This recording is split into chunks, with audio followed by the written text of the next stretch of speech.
آپ کو پتا ہے پاکستانی مرد دنیا میں سب سے زیادہ کس چیز سے ڈرتا ہے؟ پلس سے نہیں، ہارٹ اٹیک سے نہیں، بیوی سے بالکل بھی نہیں۔ پاکستانی مرد دنیا میں سب سے زیادہ ڈرتا ہے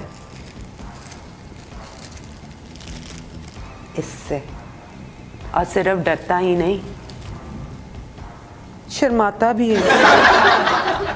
جیسے یہ کوئی چھوٹا سا ہائیجین کو مینٹین کرنے والا بیچارہ سا بے ضرر سا ننا منا سا پیڈ نہیں، بلکہ ایٹم بوم ہے، جس پہ اگر کسی مرد کی نظر پڑ گئی تو اس سے نکلنے والی ریڈیشن سے وہ تو بالکل اندھا ہو جائے گا، ساکت ہو جائے گا، تباہ ہو جائے گا، برباد ہو جائے گا۔ اسی لیے تو یہاں زمین سے لے کے کوکین تک، بے وقوف سے لے کے ذہین تک، آلو مٹر گوشت کھجور انجیر زیتون حتیٰ کہ خاتون تک کھلے عام بکتی ہے، اور اگر کوئی چیز چھپا کے بیچی جاتی ہے تو وہ ہے یہ ننا سا منا بیچارہ سا پیڈ۔ جوک سپاٹ، ہماری بچیاں جب پیریڈ کی ایج تک پہنچتی ہیں تو اسے چھپانے کے لیے اتنا ایفرٹ کیا جاتا ہے جیسے کوئی اہم ملکی راز چھپایا جا رہا ہو، اور پیڈ ایسے خریدا اور بیچا جاتا ہے جیسے اسمگلنگ کی جا رہی ہو۔ ہیلو دکاندار بھیا، ذرا بات سنیں، وہ پیڈ کا ایک پیکٹ دے دیں۔ اوہو، پیڈ نہیں، وہ جو وہاں لگایا جاتا ہے جہاں سے آپ سب نکلے تھے۔ اور ہماری بیچاری مائیں بھی بچیوں کے جوان ہونے پہ انہیں پیڈز اس طرح سپلائی کرتی ہیں جیسے جیل میں قیدیوں کو چرس سپلائی کی جاتی ہے۔ کیوں بھائی، کیا مصیبت ہو گئی ہے؟ ماہواری نیچرل ہے، اس کے ہونے پہ کسی لڑکی یا عورت کو شرمندہ ہونے کی بالکل ضرورت نہیں۔ یہ کوئی کمی نہیں، جرم نہیں، پلیتی نہیں، گناہ نہیں، کوئی ٹیبو نہیں ہے۔ اب مسئلہ یہ ہے کہ یہ بات مردوں کو کیسے سمجھانی ہے؟ میں تو کہتی ہوں انہیں ایک شاک تھراپی دینی چاہیے، پیڈ سے یوز ٹو کرنے کے لیے چاروں طرف ان کی آنکھوں کے سامنے بس پیڈز ہی پیڈز لگا دیے جانے چاہیے۔ وہ بولیں آئی لو یو جانو، میں تمہارے لیے آسمان کے تاڑے بھی توڑ کے لا سکتا ہوں، تم جو کہو میں کر کے دکھاؤں گا۔ تو آپ بولیں جانو اس پیڈ کو 1 گھنٹے تک گور کے تو دکھاؤ۔ سچ میں شہر میں فیض میلہ نہ کرائیں بلکہ حیض میلہ کرائیں، جہاں دانشور مردوں کو بیٹھ کر سمجھایا جائے کہ حیض پلیتی نہیں، صحت کی نشانی ہے، پیریڈ شرمندگی نہیں، زندگی کے بڑھنے کی دلیل ہے۔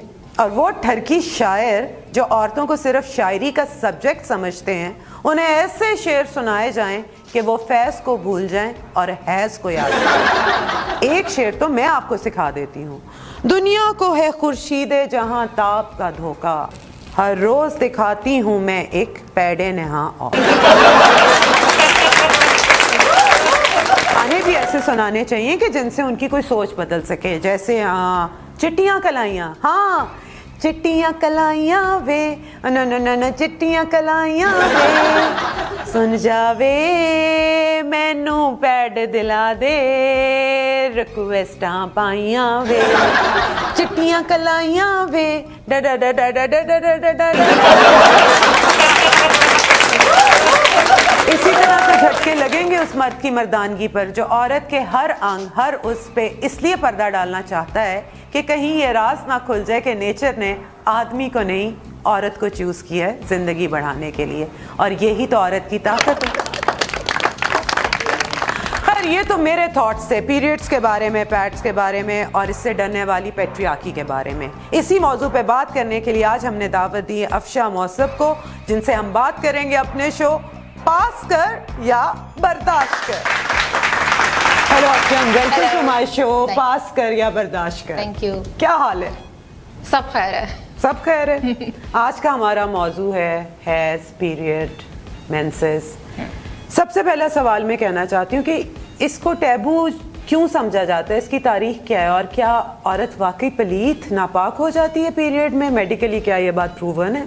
جہاں تک پلیدی کا تعلق ہے, یہ میرا خیال ہے کہ ہمارے اس ریجن میں جو پدرسری ایک عنصر چل رہا ہے اس سے جا کے کہیں نہ کہیں تعلق بن جاتا ہے. جیسے آج بھی شہروں میں بھی یہ ہوتا ہے, دادیاں نانیاں کہتی ہیں کہ اگر اچار مربع ڈالا ہوا ہے اور بچی یا گھر کی خاتون ان دنوں میں ہے تو وہ اس کو ہاتھ نہ لگائے, کہیں کیڑا نہ پڑ جائے اس کے اندر.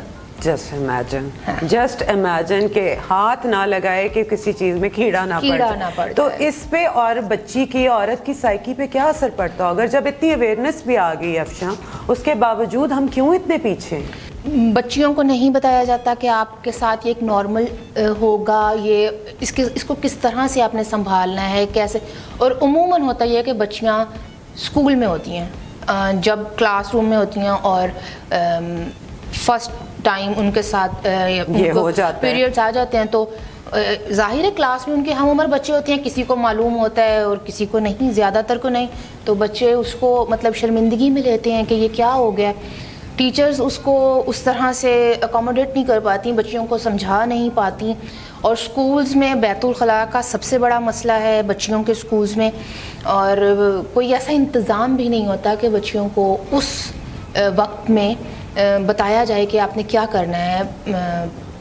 اور ایک جو بات مجھے یہاں کرنی چاہیے, ہمارے انر ویئرس کے حوالے سے بھی مائیں اس طرح سے بچیوں کو سمجھاتی بالکل ایجوکیٹ نہیں کرتی, اور بلکہ اس کے اوپر بات کرنا, اس پر بھی بات کرنا ٹیبو سمجھا جاتا ہے, جبکہ انر ویئرس پہ بات کرنا کوئی ٹیبو نہیں ہونا چاہیے. کپڑے ہیں جو آپ نے اندر پہنے, تو یہاں پر تو ریپروڈکشن کا پورا ایک چیپٹر ہی نصاب سے ختم کروا دیا جاتا ہے. اس کی کیا وجہ, اس میں کیا شرمندگی ہے؟ کیا ریپروڈکشن کوئی شرمندگی کی بات ہے؟ ریپروڈکشن کوئی شرمندگی کی بات نہیں ہے انٹل انلیس کے کاکے پیدا ہو رہے ہوں.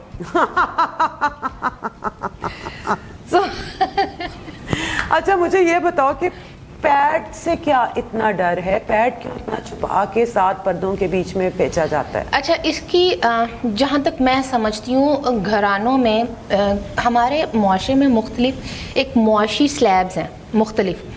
ہر گھرانے میں اگر 3 سے 4 خواتین ہیں, ماں ہے, 2-3 بچیاں ہیں یا نند ہے, تو وہ آپ کو یہ سمجھنا چاہیے کہ پیڈز ہمارے یہاں کافی مہنگے ہیں, اور پھر خوشبو کے حساب سے, پھر آپ کی ضرورت کے حساب سے ڈے یا نائٹ میں استعمال کرنا ہے, اس حساب سے ان کی جو ابھی بھی قیمت ہے وہ کافی زیادہ ہے, اور وہ افورڈیبل نہیں ہے. گاؤں میں افورڈ نہیں کر سکتی. گاؤں میں کیا, شہروں میں بھی اگر ایک بندہ ہے جس کی تنخواہ 20-25 ہزار ہے تو وہ, اور گھر میں 3-4 خواتین ہیں, تو کیسے افورڈ ہوگا.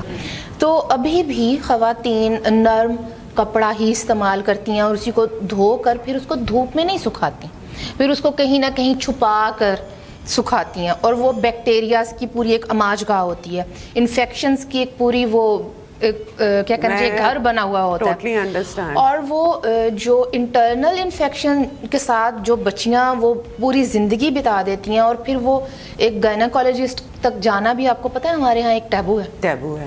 تو وہ کہیں نہ کی ہو گیا بتینوں کہ وہ ڈاکٹر کول گئی ہے, اور دیتا تھہلے ویاہ بنی ہوا ہے کی ہویا کی ہے. تو وہ مطلب یہ ایک پورا ایک پروسیس ہے. اور جب عورت کو پیریڈ ہوئے ہوتے ہیں, مرد اس سے دور رہتا ہے کیونکہ شاید وہ کسی کام کی نہیں رہتی ہے, اور اس کو الگ تھلگ رکھا جاتا ہے ہماری سوسائٹی میں. کیا واقعی ایسا ہوتا ہے؟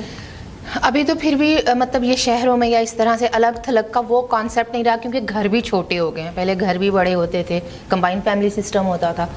تو لیکن ابھی بھی آج کی اس صدی میں بھی رواج ہے کہ وہ علاقوں سے باہر, مطلب جو گاؤں دیہات ہیں, ایک الگ سے ایک ہٹ, وہ جو پہلے ایک ریڈ ٹینٹ ہوتا تھا نا, وہ جو پری ہسٹورک ایجز میں, وہ ابھی بھی چل رہا ہے وہ سسٹم, اور خواتین کو وہیں پر رہنا آتا ہے اتنے دن. اب چاہے اس کو کوئی جنگلی جانور کھائے یا چاہے کوئی بھی ایسا, اور اگر اس کو تکلیف ہے, کوئی پریشانی ہے, درد ہو رہی ہے, ڈاکٹر ہے, دوائی چاہیے, کچھ چاہیے, وہ بس کیا اویئرنیس ہے اس میں؟ اس میں اویئرنیس سے زیادہ یہ ہے کہ اس کو کھانے کے لیے بھی کم دیا جاتا ہے, یا کھچڑی یا اس قسم کی غذا جو اس کو مزید کمزور کرے. حالانکہ یہ آپ کے ایک سینسٹیو ٹائم گزر رہا ہوتا ہے, لڑکی کو اس وقت بڑی ضرورت ہوتی ہے کہ اس کا خیال رکھا جائے, اور اسپیشلی جو پرائمری آپ کے ایئرز ہوتے ہیں اس میں. لیکن یہاں سے وہ بات آ جاتی ہے کہ جو گھروں کی دادیاں نانیاں ہوتی ہیں نا, وہ اس عمر کے قریب بچیاں اپنی بہوؤں کو یا اپنی خواتین کو, ماؤں کو کہنا شروع کر دیتی ہیں کہ دودھ مت دو, انڈے مت دو, گوشت اتنا مت دو, گرم چیز دو, یہ جلدی بڑی ہو جائے گی, مطلب نٹس مت دو, جو کہ اس بچی کی ضرورت ہوتی ہے, کیونکہ آپ نے پھر وہیں سے ریپروڈکشن کے کام لینے ہیں. صرف غذا کی ہی بات نہیں ہے, بچیوں کو سپورٹس میں حصہ نہیں اس طرح سے لینے دیا جاتا, ایکٹیولی پارٹیسپیٹ نہیں کرنے دیا جاتا. وہ کہیں نہ کہیں آپ کی وہ ورجنٹی سے جا کے جڑتا ہے, اور کہیں نہ کہیں وہ آپ کی بہت سارے معاملات ہیں جو ٹیبو ہیں. آپ ورجنٹی کی بات کہہ رہی ہیں, پہلے پیریڈ کے بعد تو مائیں بچیوں کے لیے رشتہ ڈھونڈنا شروع کر دیتی ہیں. بالکل ایسا ہی ہے, اور کوشش ہوتی ہے کہ وہ جو سیکنڈ پیریڈ آنے ہیں نا, وہ سسرال میں جا کر ہی آئیں, کیونکہ وہ اس کے پیچھے بھی ایک پوری ایک فلسفی ہے خواتین کی, جو کہ ان کے اوپر امپوز کی گئی ہے ہمارے پیدرسری اس معاشرے کے تحت. اور حکومتی سطح پہ اس پہ کیا ہونا چاہیے, ایٹ لیسٹ کوئی پرائس پہ, اگر اس پہ ٹیکس ختم ہونا چاہیے پیڈس پہ, یا کوئی اس کی سبسڈائز پرائس ہونی چاہیے, کچھ ایسا بھی تو ہونا چاہیے. تو حکومت تو پہلے یہ بتائی کہ پیڈ مین مووی کیوں بین ہوئی یہاں پہ. یہ تو مجھے آج تک سمجھ نہیں آئی, کیونکہ میں تو وہ واحد پاکستان کی سیلیبریٹی ہوں کہ جس نے, کیونکہ کیمپین یہ چلی تھی کہ سب سیلیبریٹیز پیڈ پکڑ کے تصویر کھنچوا رہے تھے کہ یہ صرف پیڈ ہے, اس سے ڈرنے کی کوئی بات نہیں ہے, یہ کچھ نہیں کہے گا. تو میں پاکستان کی واحد سیلیبریٹی تھی جس نے یہ تصویر کھینچ کے لگائی تھی. اور اب یقین کریں افشاں, اتنی گالیاں مجھے پڑی ہیں اس پہ, اور زیادہ گالیاں مجھے عورتوں سے پڑی ہیں, بالکل, جن کے لیے میں بول رہی ہوں, جن کے لیے میں نے یہ اتنی بڑی ایک سٹیپ اٹھایا تھا, مجھے عورتوں سے زیادہ گالیاں پڑی تھیں. اسی لیے میں نے کہا نا کہ دوسری خواتین کو ساتھ لے کر چلنا سیکھیں, نہ کہ انہیں گرانا سیکھ. بہرحال thank you so much, it was a pleasure talking to you. اور انشاءاللہ مجھے لگتا ہے کہ میری اور آپ کی اس گفتگو سے اگر ایک نہیں دو نہیں کسی کو تو کوئی فرق پڑے گا, اور ہمارے معاشرے میں کوئی چینج آئے گا. امید تو ہے.